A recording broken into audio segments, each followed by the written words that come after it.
Hi, Ken Ravago, lead property manager of the Ravago Group, and today I'm going to be talking about 8 DIY mistakes self-managing landlords make. And I get it. You have one property and you think that because it's just one property you can handle it on your own.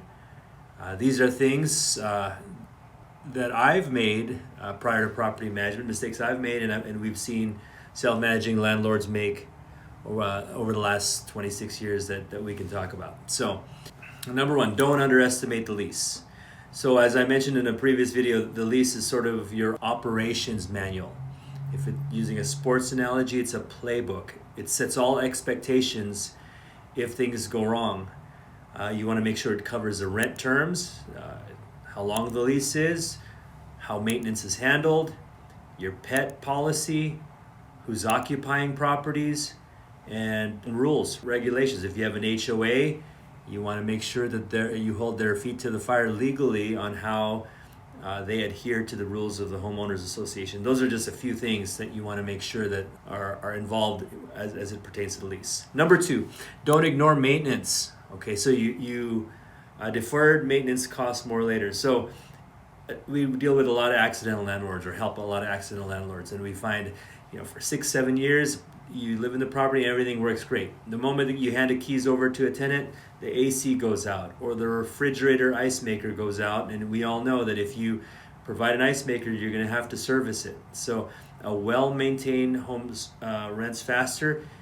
Get in front of it and don't chase it, and make sure all of your maintenance items are punch listed before you hand the keys over to a tenant. Number three, don't rush screening. I get it.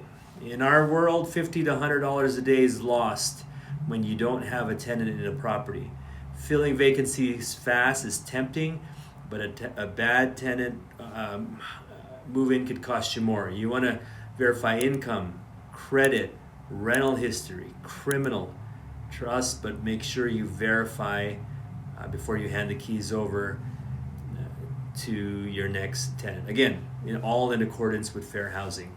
Number four, having no cash reserves.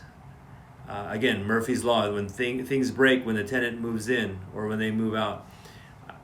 We've had some landlords say, you know what, I have a home warranty, it's no problem. But even with a home warranty, you're going to have additional costs above and beyond what they cover. You want to read the fine print.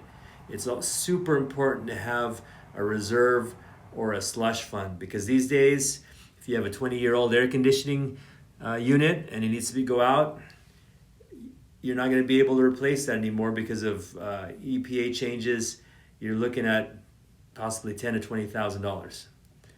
The next mistake, number five, is pricing. You want to price with data, not emotion.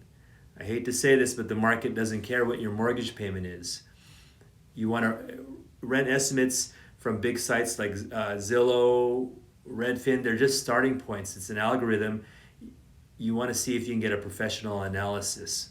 And again, back to this point on pricing with data and not emotion, we've seen big corporations or conglomerates that you are competing with. They are relying heavily on data, and they're your competition in this market. So you want to make sure you are using some similar methodologies as they are. Number six, stay current on laws. There's a lot of legislation changed last year in 2025. Laws changed. It's inevitable. In Nevada, advertised rent has to include all of the ancillaries. So if your rent is $2,000, you can't slide in that you're charging an extra $200 for pool service or lawn care, etc. You want to make sure on your advertising it's transparent. The rent has to include everything that you're bundling in. Also, security deposit timelines. You want to be very clear on how long you have to do your security deposit disposition when they move out. In the state of Nevada, it's 30 days. So there's a lot of nuance that you need to be aware of as a self-managing landlord. Number seven, communicate early. One of the top reasons things go wrong in property management is poor communication. In our mind, it's one of the three reasons property managers run into trouble. And we'll do another video on the other two. But set communication expectations in the lease. How do you want to be communicated with by? How do you want to communicate with your resident tenant? Email, phone, maintenance requests, so you have more control of the process. Do you want to have a phone call in the middle of the night over a light bulb? You want to make sure it's spelled out. You want to communicate what methods you are going to communicate with your resident. And last but not least, number 8, treat it like a business. To me, it's a myth that rental property is passive. It's passive income.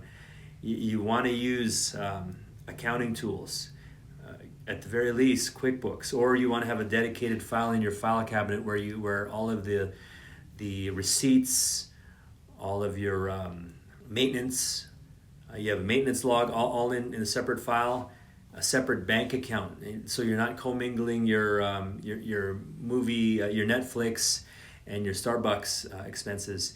You want to have a separate bank account where your rent goes in and your expenses go out, or use a dedicated credit card. Last but not least, you want to have a professional mindset. Think of some of the great companies that you do business with, how you want to be treated as a customer with the golden rule. Organized records and a professional mindset will pay dividends in your rental property endeavors. So, to sum it all up, being a DIY landlord, self-managing landlord in the state of Nevada it's not impossible, but it also is not easy. If you have any questions about what we've gone over, if you are still convinced you want to do it on your own, that's perfectly fine. You want to use this as a resource, reach out. Ken Ravago, lead property manager of the Ravago Group. Until the next video, have a great day.